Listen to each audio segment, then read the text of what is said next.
Margaret, unmute yourself and ask the question. Unless it's Good morning. Good morning. Thank you. Good morning. I hate to interrupt, but so when I pray, and I've invited Jesus to do and act and offer all of this, that he does it through me. It's as if everyone is disposed and doing it with me for God's glory. In fact, it's all people past, present, and future, and all acts past, present, and future. So God takes all to himself in that one act. Is that correct? That's absolutely correct. Absolutely correct. And you can make that more powerful, Margaret, if you pour more love into it. Because Jesus says in the volumes, the more the intensity of love, the more these suns that shine their light everywhere, the brighter they are. The more the intensity of the light. You're absolutely right. Yes, Sylvia.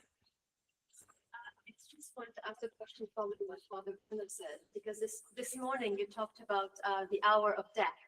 So when Father Bruno said that we can intercede as long as the person is alive, because if they die in mortal sin, then that chooses hell for them. But I thought the hour of death, they still have a chance. No, exactly. That's what Alan.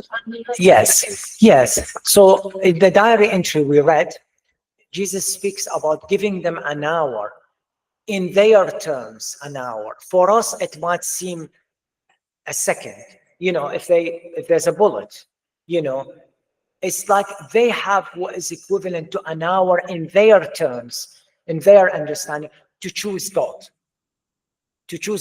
And at that moment, Jesus would have taken into account the prayer of the entire human family. So it doesn't matter if they died at the time of Adam or they died as the last person. The entire human family prayers would have been taken into account, because God is outside time and he can see everything. So when that person dies, God would have taken into account all the prayers from everyone who prayed for them, from the entire human family and the good angels, of course. He would have taken it into account. And you may think, because we think chronologically, but that's not how God operates. Actually, leading into my Second question. If I pray now for someone who has died 10 years ago, it's not lost because my prayers would have been taken into account at that time 10 years ago. Absolutely. Right. Absolutely. And I quote Padre Pio. Padre Pio was caught praying for his great-grandfather. And they said to him, Padre Pio, your great-grandfather died years and years ago. What's the point of praying for them? They're either in heaven or purgatory or, God forbid, in hell. It's past. Their judgment is done. And Padre Pio turned and said, but my son, God would have taken my prayer now into account. Because God is outside time. He does not affect our decisions, but he has this eternal power to see everything before it happens. And he would have taken it into account. So never despair. That's why we feel past, present, and future. Exactly.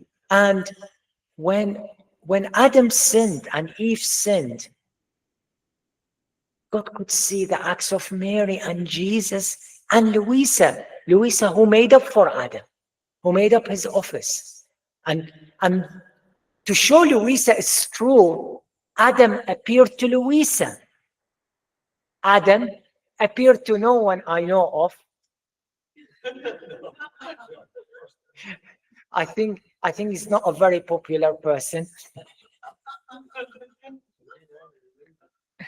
Okay, I'm joking now, but I received a picture from someone with a child looking like this. This is when this child is in heaven looking at Adam. You messed up for the for no, actually, God made it even better. So nobody will look at Adam like this. What have you done, Eve? What have you done? Nobody would do that because everybody ended up with a better glory, more glory than if Adam didn't sin. So he's okay in heaven. Anyway, okay, back to the point. Adam appeared to Luisa. And do you know what he said to her? Jesus, so he was behind Jesus, and Jesus brought him forward to Luisa. And I'm paraphrasing. If you go to the book of Adam, search for Adam, and you will get a few entries, and then search through them, you'll get that classical entry where Adam visits Luisa. And he says, at last, my daughter, I've been waiting for you all these centuries. Somebody has thought of me. I'm making up for what I lost, finishing my office. Isn't that incredible? At last, someone thought of me and finishing my office. Right. Yeah, just a minute. Let me bring them up. So what you're saying is that, for example, my great grandmother, for example, died. Yeah. But she doesn't know me. So, but because we are praying for the past, yeah, past, present, and future, Jesus has taken my prayers that I'm praying now to account for her. Absolutely. So, Absolutely. so does that mean that even if how would it actually affect her? So what I'm asking is that at the point of death, even if she had these horrendous sins, yeah, he would know that her great granddaughter is going to pay in the divine will. So he would have more mercy towards her situation. Yes, absolutely. Absolutely. And your prayers reduced her purgatory if she's in purgatory now. Yeah. So she might be purgatory.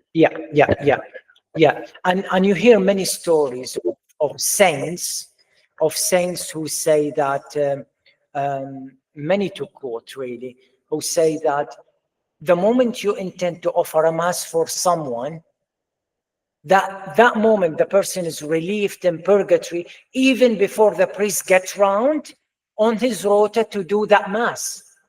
It's that moment where you intended, I'm going to offer a mass to that person. I'm going to go to Father Bruno, ask him for a mass. That moment that you say, I'm going to do this, before Father Bruno get the time with his parish work to do the mass, you know, God would have given the merits and relief at that very moment. That's how generous our God is. Yes, yeah, just Christine, you have a question, and then Lori. Christine. Is it possible to help people out of hell? Like if they felt like their sins were so bad that they, didn't deserve it, and the enemy kind of talked them into it. Or once they're in hell, they can't be helped at all? What do you think, Christine, the answer to that question? I think we can. At the moment, those souls in hell, God has tried everything. All of humanity has come to their aid. Everybody from past, present, and to come. And as he says in that, they still, despite everything, despite seeing Jesus face to face, they made that decision to cut themselves from God for all eternity. Despite everything. Yeah, I agree. I agree. And I think that if a soul actually is in hell, then the decision has been made on the part of the soul to choose something which is seriously at odds with God's goodness and would make it impossible for them to be saved. But going back to what I was saying earlier, Christine, it would be a very interesting line of thought. Not that I'm particularly recommending that anybody do this. I don't think I want to go quite that far, but it would seem to me to be a reasonable line of thought that you could pray now for someone who, let's just say, because I mean, first of all, we need to say that we don't actually know who is in hell, okay? That there are souls in hell, I think would be extremely difficult to deny. I know that some people have tried to deny that, but I think that, let's say, the common piety of the Christian faithful, guided by all sorts of things from the saints and magisterium, approved Marian apparitions like Fatima, which don't require a response of faith exactly, but are credible and can be held safely to our heart as things which are good guides in matters of faith and morals. These things show that hell is not just real and not just a theoretical possibility, but there are actually probably very, very many souls in hell, okay? Many, many souls in hell. So if you are in hell, you're there. But if we were to go back and pray for a soul that, we don't know if they're in heaven or in purgatory or in hell, but if it turns out that they are in hell, it may still be the case that we could actually lessen the amount of punishment that they would suffer through eternity in hell by disposing God's grace for them during the time of their life on earth. So if I pray for someone in the divine will and God touches that person as a result of his seeing my prayer, as it were, in God's, all-seeing eye, which spans all times and places, and he bestows extra grace on that soul, it might well be that that grace could have prevented X number of further sins for which that soul would have been liable. Do you see what I'm saying? In other words, if I hadn't have prayed, instead of going to hell with those number of sins, they might have gone to hell with even more sins. Instead of going to hell with that sin, they might have gone to hell with that sin committed in a more serious way, because it's possible to do very bad things in a more or less serious way depending on circumstances and stuff. So we could actually, even if they are in hell, we could possibly end up lightening their eternal punishment. But we don't know who's in hell, so I don't know how helpful that reflection is. But I think it might be a little bit helpful. So I offer it anyway. But if they were baptized and they received final rites, chances are they couldn't be in hell, right? Yes. Well, I mean, I think that you've used a sort of a kind of a prudential expression there. The chances are that they managed to save their soul. Yeah, okay, fine. I mean, I think if someone receives the anointing of the sick, there is that bit more hope that the sacrament would have assisted them in such a way that they would be able to save their soul. I mean, if perchance they were not in the state of grace when they were anointed, the sacrament can certainly restore a soul to the grace of God. Whether it actually does depends to some extent on the dispositions of the soul. But we may hope that with the administration of the anointing of the sick, there is certainly a greater chance that they will be saved, undoubtedly. And that's why it's important that everybody that is possibly facing the end of their life be anointed. Thank you. Thank you so much. If you're Catholic, obviously. Christina, it's you've got to be really, really grateful and to reject God's mercy in such a dramatic way when there's so much God is offering you and you still don't want it. And the people in hell, they will never plead for God's mercy. That's the thing. You say, would you like to get out of hell? And no one will say, yes, I'd like to, but not at the expense of receiving God's mercy. So yeah, I don't want the pain of hell, but I don't want God's love. I don't want God's mercy. So that's the thing. The person who's gone to hell is not the same person we knew once on earth. They've changed. They are transformed into the image of their father, who is now the devil. As Jesus says, your father is the devil. They transformed in his image. So it's not the same person we once knew on earth. And as I said, the Catechism says they will never ask for mercy. Not even one moment in hell. And Lori, by the way, Lorianne and Rob, are here in the room from Florida. Normally she's online, so we're really, really blessed to have them here. Okay, so they were in Medjugorje and they stopped on their way on Monday. So It's not a question, Sam. It's just a follow-up to, I'm sorry, I don't know your name. Marie. Marie's comment and question. And Marie had asked about praying for her great-great-grandmother. Would her prayers now in the divine will apply? And then you said, Marie, something, is that because of the mercy of God? And Sam said yes. And then another question came up, and something came to me. When we already read this today in volume 35, March 22nd, it reads, Jesus, meaning the Holy Trinity, says, we place such tendernesses of love as to soften and conquer the hardest heart. So it's not only, it is because of God's mercy what came to me, but it's also, we need to recognize that your great-great-grandmother herself might have softened her heart at that moment. It was like, it's an act of her will, like God provides his mercy to allow her to have this softened heart to then give her will to him. So it's both. And that's, Yeah, but it's probably because God knew that I was going to pray for her. yes, He gave that grace for her Yes. to be merited. absolutely. And that's when you said it because of God's mercy. And I thought, but then the soul has a part in that as well, to say, and because her heart is softened, she makes that act of her will, and that happens. Yeah. yes, yes, Yes. yes, yes, absolutely. It's that making up. It's that co-redeeming part. Yeah. Yes, yes. I don't know if you heard, Lori. I think, was it loud enough? Yeah. Okay. Brilliant. Thank you. Great. So now we read Our Lady's advice, back to volume 11, about Our Lady says, make up everything by means of love. So the underlying message is love. So Father Bruno. Volume 11, March the 26th, 1911. The Celestial Mama, my daughter, try to make up for everything by means of love.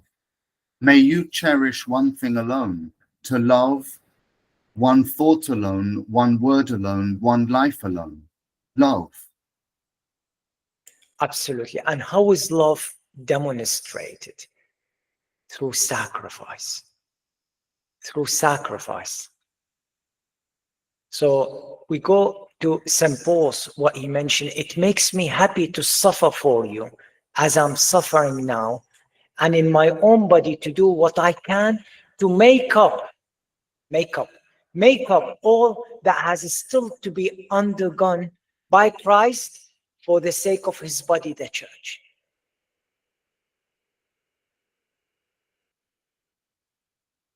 Now, do you know that St. John Paul II, wrote an encyclical on the meaning of a human suffering? He wrote an encyclical in the 80s about the meaning of a human suffering. Beautiful, beautiful. And he said that love is the richest source of the meaning of suffering. And he spoke about our role in co-redeeming with Christ. And Our Lady as the co-redemptrix. Now, not co as in equal, not the way we use the word co, like a co-author, like they both wrote the book. Not in that way, but in a subordinate way, in a disposing way, as we mentioned. In a disposing way, like Saint Therese saved that criminal by suffering for him, by offering her sacrifice for him. Okay, so in that way. So Jesus says in the volumes that no one worked the work of love, divine love, and suffered as much as him, and then after him as much as Our Lady. Nobody can say, my suffering exceeds Our Lady. No one. He said she didn't receive that title, Queen of Sorrow, for nothing. I mean, my words, I'm paraphrasing, but that's what he means. She deserves it. In the hours of the Passion, in the 4 p.m. hour, the last hour, when Mary picks up her crucified Lord, I think the one before as well, 3 p.m. and 4 p.m., the last 2 hours. When she picks up our Lord, Luisa sees nails in Our Lady's hands and nails in her feet, not with visible blood, but with invisible stigmata. The sorrow caused her hands and feet to be crucified to that cross with the Christ. And Our Lady says, it's more bearing to watch him on the cross and be crucified with him than to stand there and not suffering his pain. And we know that Christ suffered not for himself, for us. So that means Our Lady was crucified with the Christ for me, with him, and for you as a mother. He was crucified as God, and he earned all the graces and merits of redemption. But she, as a mother, shared in our disposition, as St. Paul says, making up for what's lacking in the body. She shared in that. And Jesus does not speak about repairing to any saint's heart. He says, repair for my sacred heart and repair for the heart of my mother. He doesn't say repair for the heart of St. Joseph, of St. Therese, he says repair for the heart of my mother. Why? Because she, out of all the saints, is different. She's not. That's why the church says we should venerate the saints. But when it comes to Mary, it's hyperdulia, hyper veneration, higher veneration, because she's not like all other saints. She is our mother. And everyone can say, Mary is my mother, who was crucified with the Christ for me, who suffered every pain of my mortal sin and venial sin with the Christ in her capacity as a mother. And that's why the church gave her the title of Co-Redemptrix.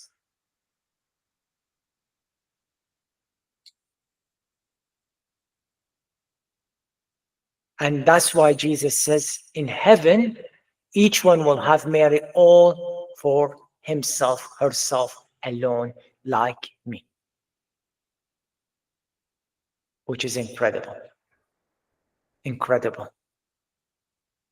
So that's what Mary is for everyone in heaven. And she wants us to become other Marys. Like Therese, that's my first baby in heaven. My first child. I'm going to save him, Lord. Well, save him like, you know what I mean. Now, what I mean when I say loosely these words. Redeem him, Lord. Save him. Not in the strict sense of the word, in the sense of disposing that person to receive the redemption of Christ. So she wants us to become other Marys. Save souls, Jesus, save them.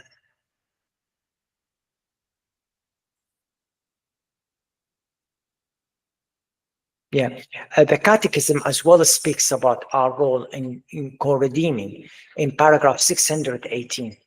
It speaks about our participation in Christ's suffering in disposing others to receive Jesus' redeeming sacrifice.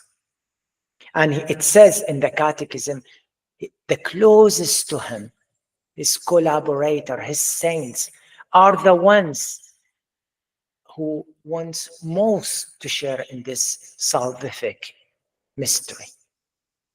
And that's why the saints say, the cross is a gift. And his children, his saints, see the cross as a gift because they are with Christ, disposing others in their sufferings to receive Christ's suffering. And when we suffer in the divine will, it's Jesus suffering in us, and it has universal impact. Our suffering is magnified, multiplied.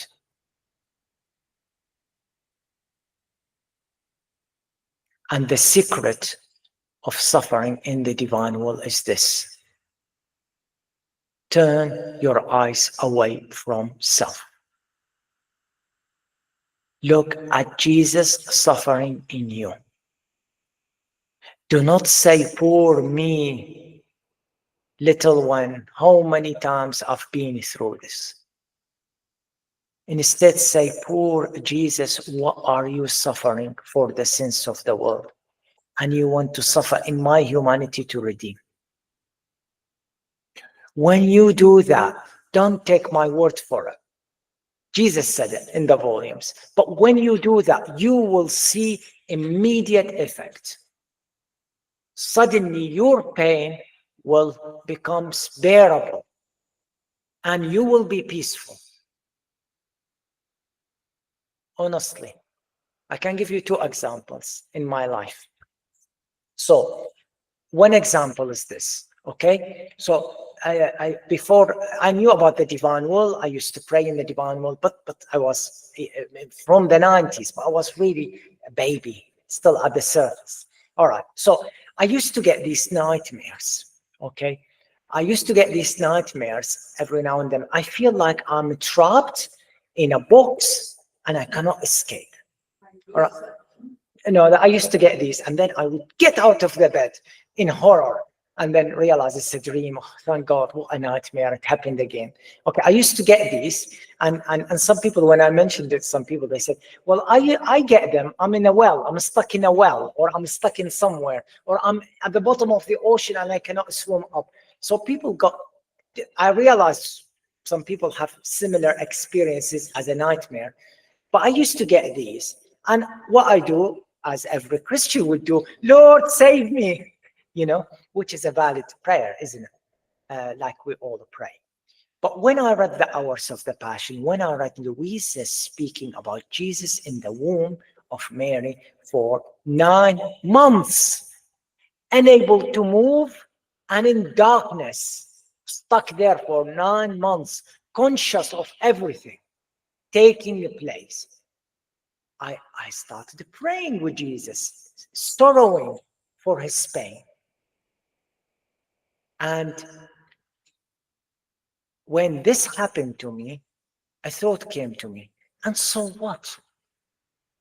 If I'm stuck in this little box where I cannot move and in dark for a moment or so, what is this? Look at Jesus, who was stuck there for 9 months for love of you. Poor Jesus, let me taste a little bit of your pain. Honestly, the nightmares stopped. I did not have the intention to stop them. I was willing to endure them more, but they stopped after that day. What did I do? What was my prayer before? Lord, save me, I am stuck. It's about me. Now I turned my eyes away from myself and looked at Jesus. Poor Jesus suffered for 9 months, and I'm here for a moment and I cannot bear it. I turned my eyes away from self to Jesus, and the miracle took place. So when you turn your eyes away from your pain to Jesus' suffering, then you will feel empowered, honestly empowered to bear it, And Jesus says that to Saint Faustina. When your pains becomes unbearable and you think, I cannot carry anymore, turn your eyes to my pains, which are far greater, and you will receive the strength to bear your crosses, which you thought you cannot take anymore. Honestly, try it for yourself and you see the effect. Turn your eyes away from self, look at his pain, and you will see the result.